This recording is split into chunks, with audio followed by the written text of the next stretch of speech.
I don't know. I saw the tweet on there. What the guy's name? I don't know what you're talking about, bro. Mike. His name's Mike. Mike, that guy. Oh, Mike. Mike. Oh, yeah. Mr. Hawk. All right. Hey, let's go. It's out there. Yeah. Be careful. I need help.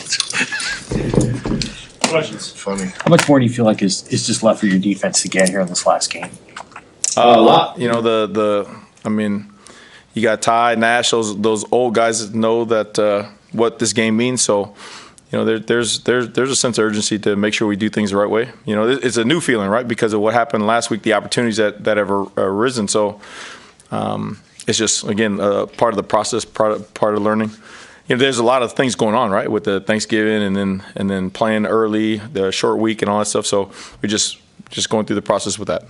Tony, all those seniors on your defense, what's their leadership meant to you to stay together through the last month and emerge and Saturday and moving into this last regular season game? What is their leadership meant? Yeah, I mean, it's meant a ton, right? Especially, you know, everybody can be happy and doing things the right way when everything is positive and you're winning, and then when adversity strikes, that's when you really see, you know, what people are about. So having that leadership, having those guys go through the ups and downs and all that kind of stuff for this program, for each other, it paid off with the way they played. You know, they played so damn hard. I mean, there was plays out there where, you know, guys are double teamed and they're throwing guys off and fighting like heck to make a play. So it was really cool to see those guys and the joy they had after the game.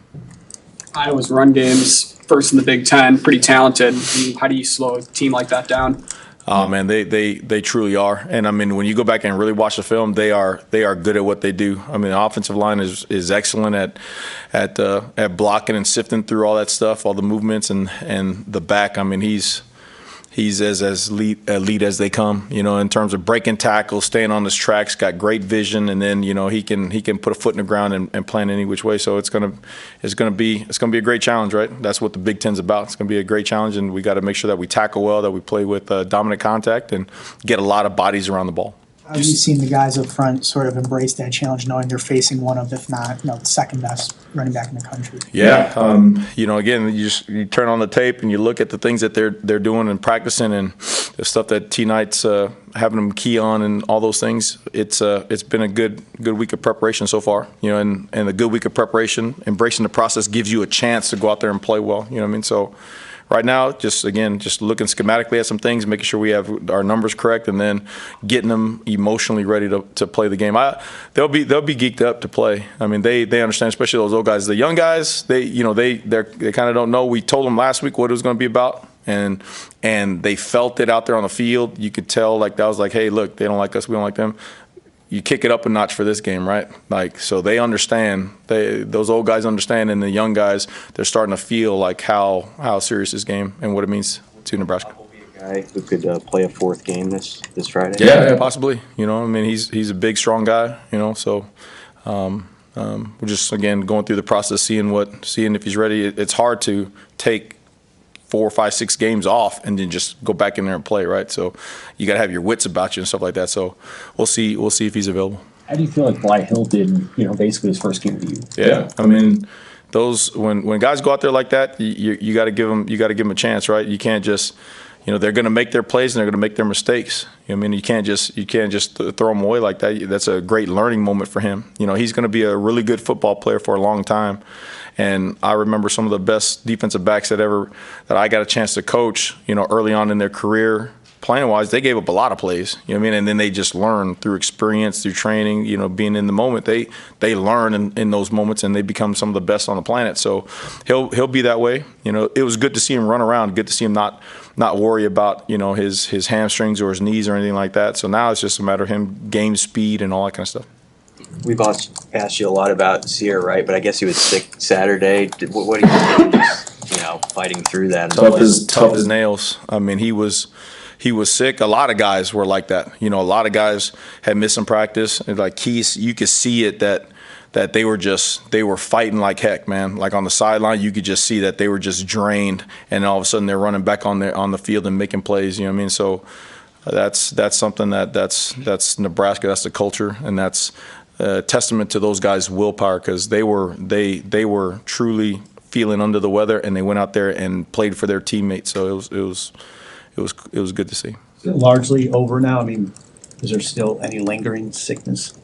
Oh no! I mean, the plan from Coach Rule and Chris and Drew and those guys in the med staff, those guys trying to stay ahead of those things, making sure that guys are being hygienic and washing their hands and kind of things like that. I think those things are played key into keeping that sickness to a minimum.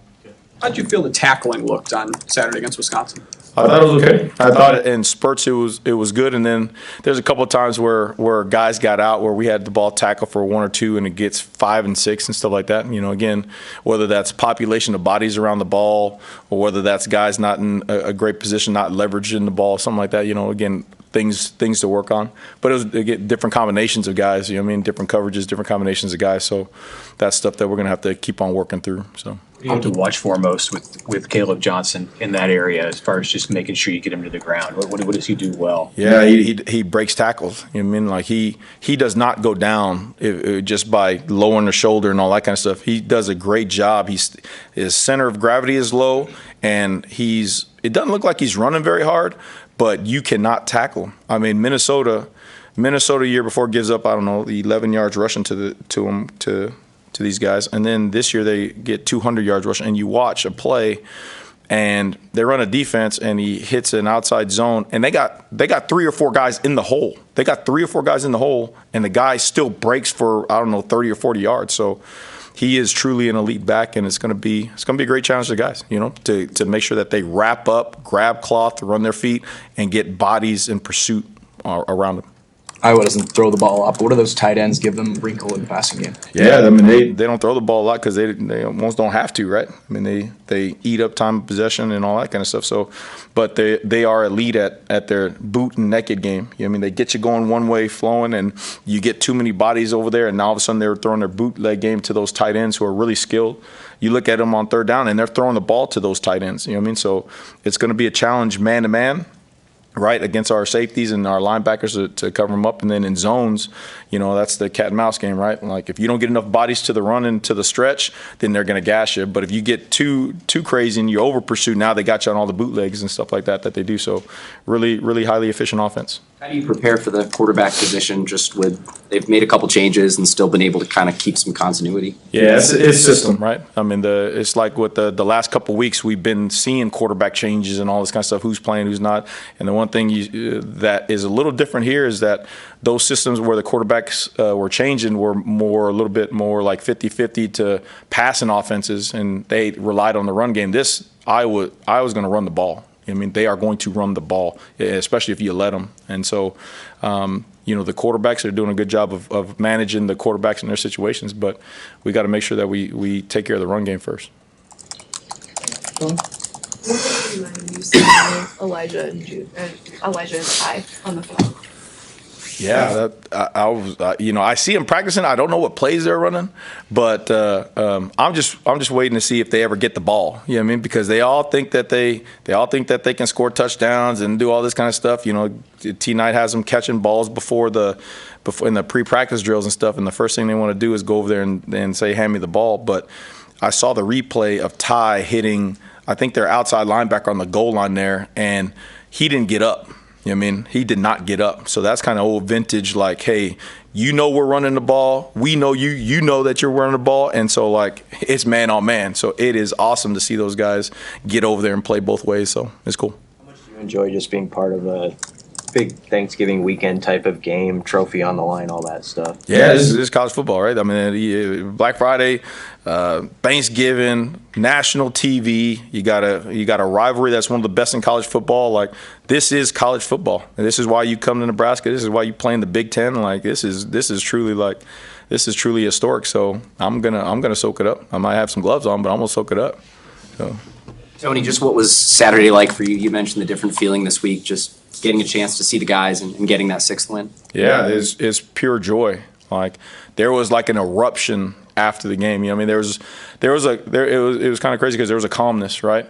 The guys cheering on the offense, the whole team cheering on the special teams. I saw the offensive guys cheering on the defense. There was like this, I don't know, there was just like this air of you know, confidence and want to. And, you know, it started back from coach's first meeting, you know, about going out there and putting yourself in position and practicing those things in the process and having confidence to go out there and do those things on the field. So when it happened, you just felt like, wow, this is it. This is what it feels like, right? This is it right now. So it was great to see those guys run straight over and grab that trophy. You know what I mean? It's just see the smiles. Like you saw guys crying. Deshaun was crying. You saw a GIF, you know, with his hair flowing and stuff like that, crying. And you know what I mean? Like that's joy, man. That's what you coach football for.